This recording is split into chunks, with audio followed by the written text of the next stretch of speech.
America ആക്രമണങ്ങൾ നിർത്തിയാൽ തിരിച്ചടി ഉണ്ടാകില്ലെന്ന് ഇറാൻ. തുടർച്ചയായ 13 ദിവസത്തെ അമേരിക്കൻ വ്യോമാക്രമണങ്ങൾക്ക് ശേഷം പെട്ടെന്നുള്ള ഈ ശാന്തതയ്ക്ക് കാരണമെന്ത്?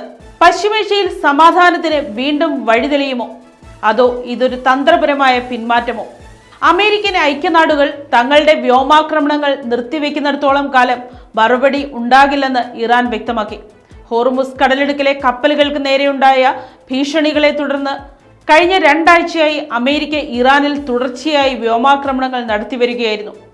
തുടർച്ചയായ 13 ദിവസത്തെ വ്യോമാക്രമണങ്ങൾക്ക് ശേഷം വെള്ളിയാഴ്ച രാത്രിയോടെയാണ് പെന്റഗൺ സൈനിക നീക്കം താൽക്കാലികമായി നിർത്തിവെച്ചത്.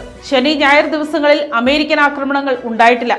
അമേരിക്കൻ സൈനിക താവളങ്ങളിലുള്ള അയൽ രാജ്യങ്ങളിലേക്ക് നടത്തിവന്ന തിരിച്ചടികൾ ഇതോടെ ഇറാനും നിർത്തിവെച്ചു.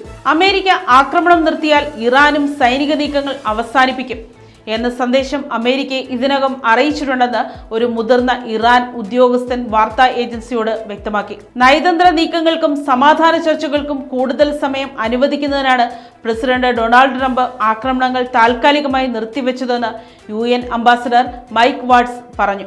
എന്നാൽ ആക്രമിക്കാൻ മുൻകൂട്ടി നിശ്ചയിച്ചിരുന്ന ലക്ഷ്യസ്ഥാനങ്ങൾ അവസാനിച്ചതും അമേരിക്കയുടെ ആയുധ ശേഖരത്തിൽ വലിയ കുറവുണ്ടായതുമാണ് പെട്ടെന്നുള്ള ഈ പിന്മാറ്റത്തിന് പിന്നിലെന്നാണ് പ്രതിരോധ രംഗത്തെ ഉദ്യോഗസ്ഥർ നൽകുന്ന സൂചന. സംയുക്ത സേനാ മേധാവി ജനറൽ വാൻ കെയ്ൻ, മിഡിൽ ഈസ്റ്റിലെ US സേനയുടെ കമാൻഡർ അഡ്മിറൽ ബ്രാഡ് കൂപ്പർ തുടങ്ങിയവർ ഇത് സംബന്ധിച്ച് കഴിഞ്ഞ ദിവസം നടന്ന യോഗത്തിൽ ആശങ്കകൾ പങ്കുവച്ചതായി റിപ്പോർട്ടുകളുണ്ട്.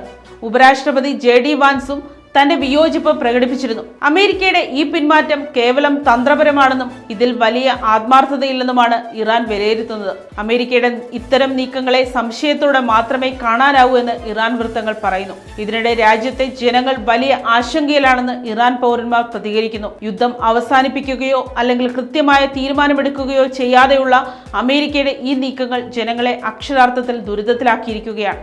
News desk, Kottarakkara media.